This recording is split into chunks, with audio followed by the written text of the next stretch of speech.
Hey, it's Matt, your average gamer, and there's going to be spoilers in this video for the DLC, so be aware of that. These are the top 7 new builds after patch 1.13, the most current patch. We're going to start with Savage Lion's Claw, and we're going to talk about each one and what changed.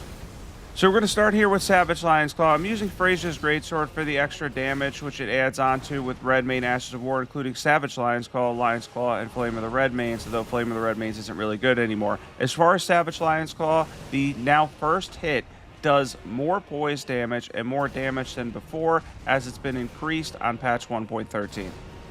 For each of these 7 builds, of course, I'll tell you exactly what changed for each one and why they're great. I really enjoy Lion's Claw, by the way. We're actually going to switch and parry a little bit in Phase 2. We're going to talk about that a little bit as well. This upcoming Friday, not too long, within a couple days, I'm going to do a parry guide for Radahn too. It's going to be a lot of fun. I kind of learned how to parry him, and honestly, it's really rewarding, and it makes Phase 2 a little bit simpler. It can actually help you control the pacing of Phase 2, which is huge because there could be so much going on screen. Now, Double Slash is the only thing I can't reliably dodge or parry. It's just a move that, honestly, I'm just going to say it. It's a pain in the ass. I'm not a fan of the move at all. But as far as the rest of his moveset, I'm starting to learn it. And honestly, I've had people comment and say it takes them 4, 8, 10 hours, a ton of time to beat Radahn. So if it's taking you that long and you keep just hitting the spam Ash of War button, or if you're using summons, try to learn his moveset a little bit, even with summons, although they do make him a little bit less predictable.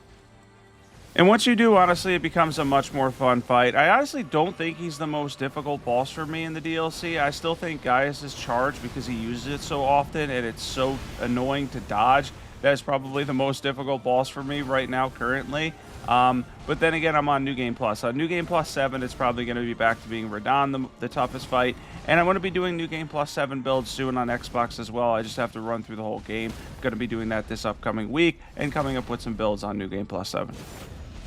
I know that was a lot of talking about that, but people are waiting for those. I just have to go through the whole game again, and then I have to grab all the Scattertree fragments and all that on Xbox as well, so it's just going to take a minute before I get those ones up. It'll probably be the week after this one. I am looking forward to it, and I always look forward to the challenge on max scaling, as every boss will have the maximum amount of HP and damage. Alright, so quick guide real quick as far as parrying goes. I do miss a couple in this clip because I just do on occasion. However, keep in mind, his right arm swing is really generous. That other one right there, when it's at its chest, you have to hit the parry button. And of course, we're going to get in a critical break with every 3 parries that we do. Yeah, it's actually really helpful for this fight. There's a little bit of frame drops after this part. For some reason with this Holy Light attack, it's like the only time I get frame drops, but it happens, I guess. I've heard a lot of people have trouble with this fight in terms of frames. So anyway, that move kind of sucks. If you're closer to him, it's easier to dodge. Then he did the beam attack there, which is a simple roll. He's going to go for his meteor now. This could be avoided. Some people just jump twice and he comes back down, and it works sometimes, but for me, it doesn't work consistently all the time. So I just run away from it to the opposite side of the arena, and I can usually avoid this attack entirely. The spinning gravity right there, you got to roll right into him. It's really simple. Right there, we got the right arm swing. Roll towards his leg or jump when he does the stomp. I roll backwards when he does the grab attack. That way I continue to front face him, which most of the time gives you simpler attacks. We get another parry there, another grab. And the fight becomes simpler that way. And that window right there on that really long right arm swing is excellent. And of course, we're going to finish off Radahn in the best way possible using the increased damage on Savage Lion's Claw. That was a good way to take on Radahn and a good way to finish him with an excellent Ash of War that was buffed in patch 1.13.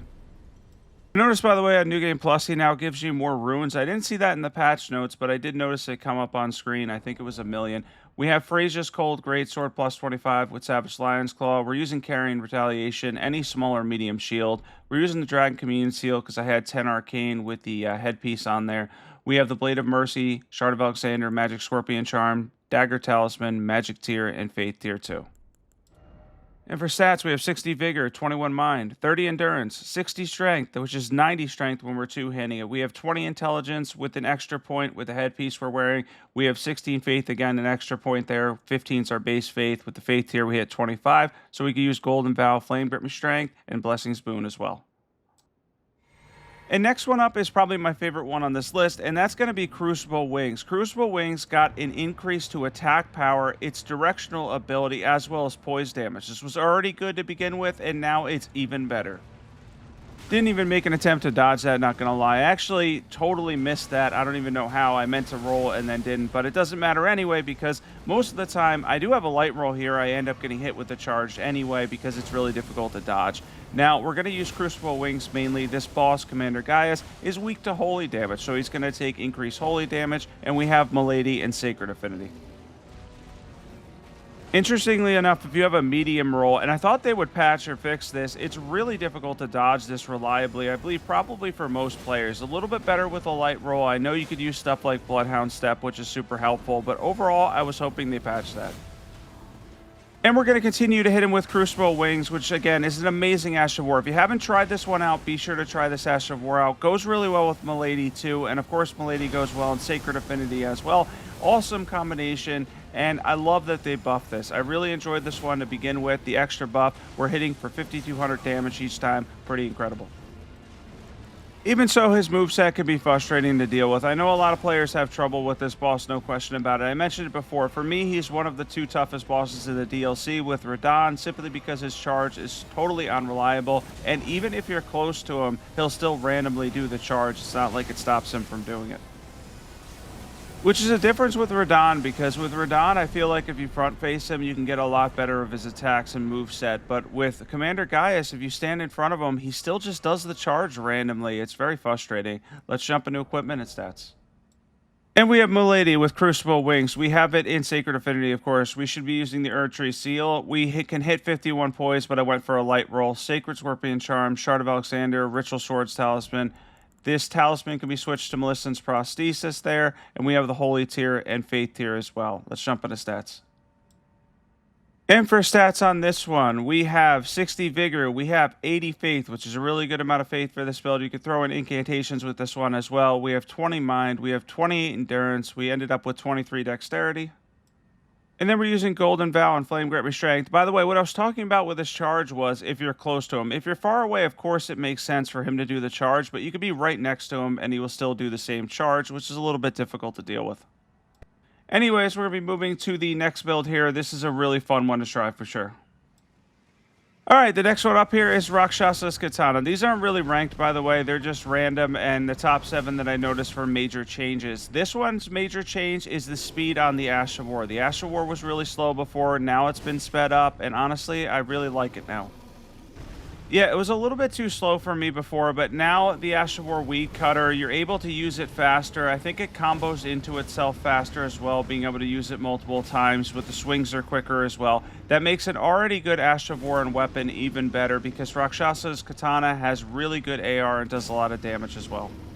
If you mix in regular attacks with Weed Cutter, overall you're going to have a lot of AR with this weapon and a lot of physical damage. It really is a good katana. As a matter of fact, the Great Katana class as a whole is excellent. I wish there was more for the Great Katana class as well as the Light Greatsword class. I definitely wish we got more in each category.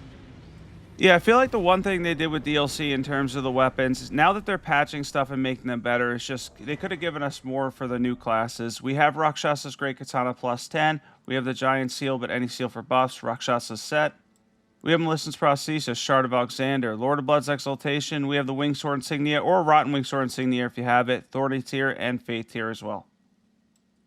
And now jumping into stats for this build, we have 60 Vigor, 21 Mind, 30 Endurance. We have 75 Dexterity. This is going to be primarily a Dexterity weapon, so you're going to invest in your Dexterity stat as high as you can. And then we have 25 Faith with the Faith tier, so we could use our buffs, which are going to be Golden Vow and Flame Grant Me Strength as well. And the next one up here that I got a huge change was Bear Claws. The Bear Claws now give you more poise when you're using the Ash of War and the weapon as a whole. It wasn't a bad weapon to begin with. The Ash of War is actually quite good, and it's really good for stagger overall. And now that you can kind of power through it, makes it even better. I actually did not have a build for the Bear Claws. Now I do. Overall, I think it's a really cool weapon. I like the idea behind the Ash of War. The only thing I don't like is that it's not infusable. If we could put it in Blood Affinity, obviously it would be better. Or if we could use Blood Flame Blade with it, that would improve it a lot as well. Of course, by the way, since this is my second run through DLC, I have a lot more of the Erdtree fragments than you probably will at this point. I wouldn't recommend taking on this boss with just a few. Although you can, he is fairly difficult. But I love the fact that we can pretty much power through with the Ash of War now, get a lot of damage, get some stagger in there as well. The Bear Claws are quite good. Well, second run on this character. I actually have a character now going through Journey 3. Now, as far as the bear claws themselves, though, as I mentioned, there's not too much else you can do with it, but having that increased poise when you use the Ash of War and the weapon, and then having the move set, which is excellent too, I honestly think these are a lot better than before. They're really good. The bear claws are definitely worth trying out. Let's jump into equipment, stats, everything you need to know for this build. And we have the Bear Claws plus 10 preferably. We have any seal for buffs. We have Rakshasa's armor set on, which is also going to increase the damage here. Millicent's Prosthesis, Shard of Alexander, Lord of Blood's Exaltation. We have Ritual Swords Talisman, Thorny Tier, and the Fate Tier for buffs. And for stats on this one, we have 60 Vigor, 21 Mind, we have 30 Endurance, we have 70 Strength here because this is primarily a strength weapon, so just pump up your strength stat, 20 Dexterity, we have 25 Faith with the Faith Tier as well. And then we have Golden Vow and Flame Grant Me Strength. I recommend if you like fist weapons, try this one out. It's really cool. It's got a unique move set, and the Ash of War is really fun to use too. Definitely give these ones a go. Try out the Bear Claws. And the next one on here is going to be Overhead Stands. So Overhead Stands for the Great Katana also got a damage boost, which is amazing because once again, much like Rakshasa's Katana, it's an amazing Ash of War to begin with. We've chosen to take on the Hippo here, and we get to use the Overhead Stance Ash of War to take on basically his entire phase 2. You're going to see the amount of stackable damage we end up getting is really amazing, but the damage boost is more than a welcome change here because, again, it was a very good Ash of War to begin with, builds up bleed with Blood Flame Blade and Keen Affinity, and now does more damage. You can also go for a Cult Affinity and a high Arcane stat on this weapon for a lot of damage too. That's a great alternative, probably get you a little bit more damage and bleed. As far as Blood Affinity though, I usually avoid it for the damage reduction and just go with Keen and Blood Flame Blade or a Cult for the Arcane scaling on the innate bleed. But overall, I'm impressed with the buff they gave to Overhead Stands. I was surprised they buffed this one. Surprised they buffed for Sasha's Katana, though I guess it was a little bit slow. It was a little bit difficult to pull off. But overall, both weapons are good. Now they're even better. Let's jump into equipment and stats for this one. Anyway, that helm will get us to 10 Arcane. That's after you beat the DLC. We have Overhead Stands, Keen Affinity, Great Katana, any seal for buffs, Rakshasa set, Millicent's Prosthesis, Shard of Alexander, Lord of Blood's Exaltation, Wingsword Insignia or Rotten Wingsword Insignia, Thorny Tier, and Faith Tier.